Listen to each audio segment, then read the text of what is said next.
Dedicated to Eastern and Southern Kentucky, this is WYMT Mountain News at 11. Good evening, I'm Steve Hensley. Some who work in addiction recovery have problems with House Bill 5.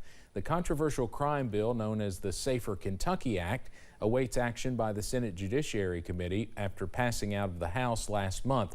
But many fear it will only cost taxpayers more and only worsen the problem of drug use in Kentucky. Grayson Passmore spoke to one man traveling around the state lobbying for language in the bill to change. And incarceration is not going to work to fix the addiction problem in Kentucky. John Bowman is the Kentucky Senior Campaign Organizer at Dream.org. He typically advocates on behalf of people in recovery or those in need. And this legislative session, he's spending most of his time in Frankfort. The bill is going to be rounding up people that are in, the throes of addiction, people that are just trying to feed their addiction, and not the high level, distributors and traffickers that they are wanting to get with the bill. Bowman's concern is, with the way that House Bill 5 is written now, that people possessing and using drugs like fentanyl will be charged with Class B felonies. He fears they'll be locked up for years with no treatment, and the cycle of addiction and incarceration will continue. I want people to come out of addiction and incarceration and become productive members of society again. And we have to do that, and if we do that, we can really help them grow in their communities and grow their communities as well. Bowman would know. He struggled with addiction for 24 years. He was in and out of jail for years until 2018, when he was offered an alternative sentencing worker program and finally got clean. And it wasn't until after I got into recovery that I found who I am and why I do the things that I do, and incarceration never helped me with my addiction. In Lexington, Grayson Passmore, WKYT. A study done by the Kentucky Center for Economic Policy says House Bill 5 would cost Kentucky more than $1 billion over a decade. The center says in addition to increasing incarceration and the risk of fatal overdose in the state, they say the bill would be extraordinarily expensive to state and local governments.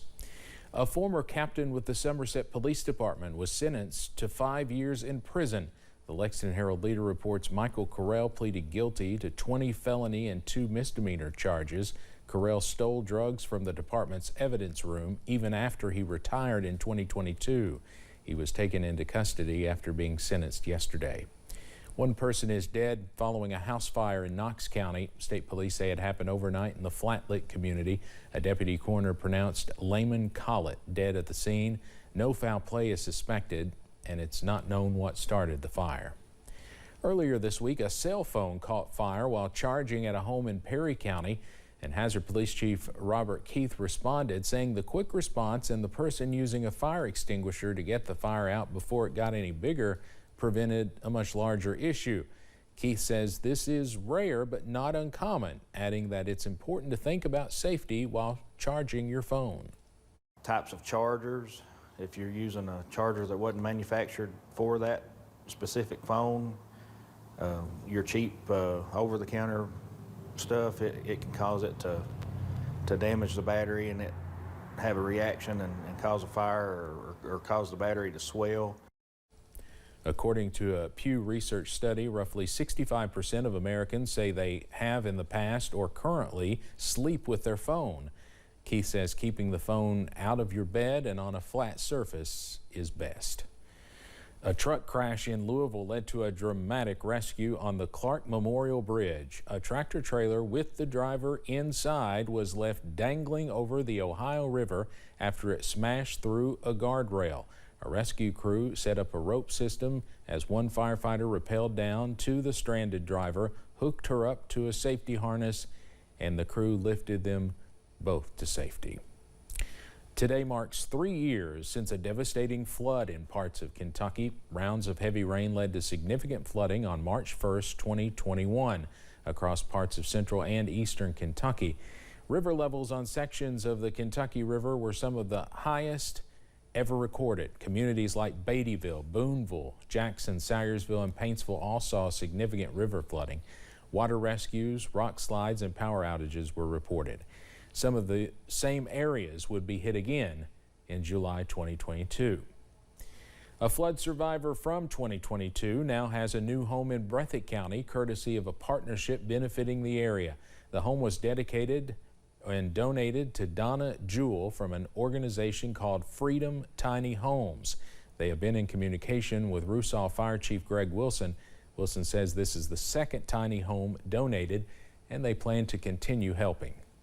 We want to keep a good working relationship with Freedom Homes, and hopefully this is just number 2 of many, and so we're just going to keep going as long as the good Lord provides for us. The home was paid for by $36,000 in donations. Donna Jewell says she plans to keep the home near other family members. A plan discussed for many years to build a new federal prison in Letcher County is moving forward. That's according to the Federal Bureau of Prisons' new draft environmental impact statement. Congressman Hal Rogers says the medium security prison and camp in Roxana will add more than 300 jobs.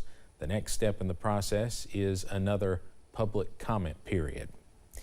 Americans who test positive for COVID-19 no longer need to stay in isolation for 5 days. The CDC changed its long-standing guidance today, saying people who have COVID-19 should stay home until they've been fever-free without medication for at least 24 hours and their symptoms are improving.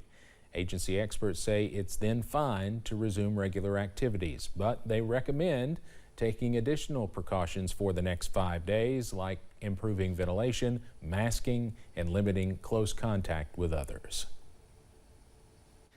Well, we are tracking some wet weather as we close out your work week on Friday. Up on First Alert Pinpoint Doppler, we are tracking some light to moderate showers close to I-64, also close to the Mountain Parkway. Some heavier downpours in Morgan County, also pushing into Rowan, Elliott, also Menifee counties at this hour. And in the Cumberland Valley, same story, some light to moderate downpours. The good news, no severe weather, but some good sleeping weather as showers continue as we go into this Friday evening. Your forecast this evening, those temperatures stay in the middle to lower 40s as you wake up and start the weekend, and we are tracking a few more spotty rain chances as you wake up tomorrow morning. But notice by lunchtime tomorrow, most of us are trending drier, also more mild, and highs for the first half of your weekend top out close to average in the middle to possibly upper 50s in some areas. But we are tracking some more warmer weather as we go into your Sunday. But your forecast tomorrow, not terrible. A few showers early in the morning. But again, we are trending drier and more mild. Highs back in the middle to upper 50s as we go into tomorrow afternoon. And check out this warm up by Sunday, Monday, Tuesday. Again, we should be in the lower 50s. Most of us top out close to 70 by Sunday, middle to lower 70s on Monday. So a spring preview on the way as we kick off the new work week. Back in the lower 70s on Tuesday, 60s by Wednesday.